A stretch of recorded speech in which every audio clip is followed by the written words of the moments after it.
Kublai ya phi baro. Kapang gabangan keren hapi menta kalong, syapang ka Bible. Kabenta basau. Balai ngipule ya ka Bible.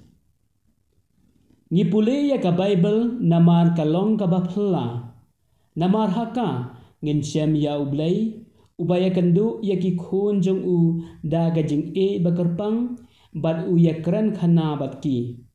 Bad hang ni ublay upen pau ya lade ya gajing long basisha jong u. Ka Bible ka pen i yangi baya ubreu la thau hakadur jong ublay. Rangkat bad ka bos nguthu ban tip bad ban e yaw nong thau.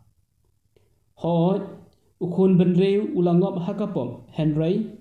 daka ublay utrwa hangi ya kalenti ban yo jing map bad jing subneng.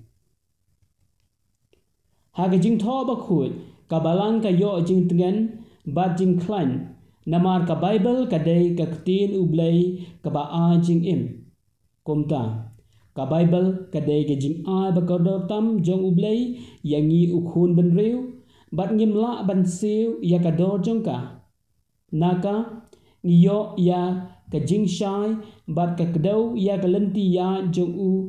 ba ngidai ban ya haperthai bat ladangi kongu ya ka kan yalam yangi ban poi shabneng menta ngin pej katu kan ni balai bangidai ban pule ya ka Bible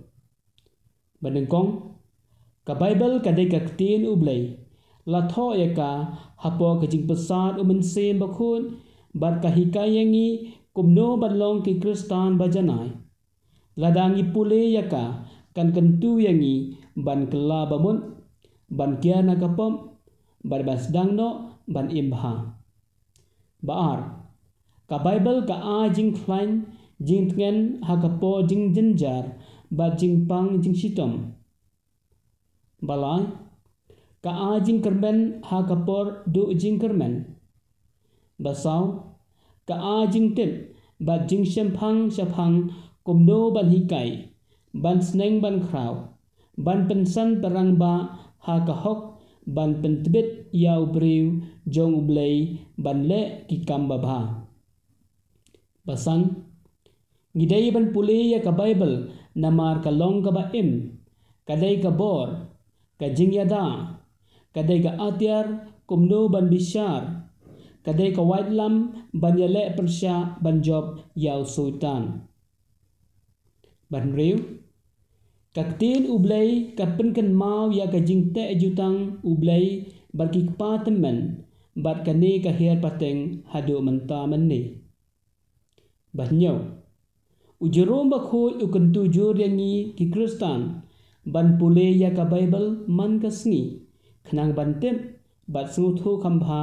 ya ga jing e ublay para banget bat paralong ya ki ana tho ha ka Bible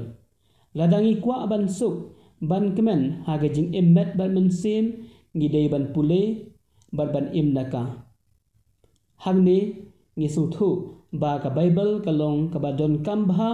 na ka banta jongi ki banget how Jesus Christ ban pule testa yaka Kublai Shibun baru blai unkur khu kodo ya phi baro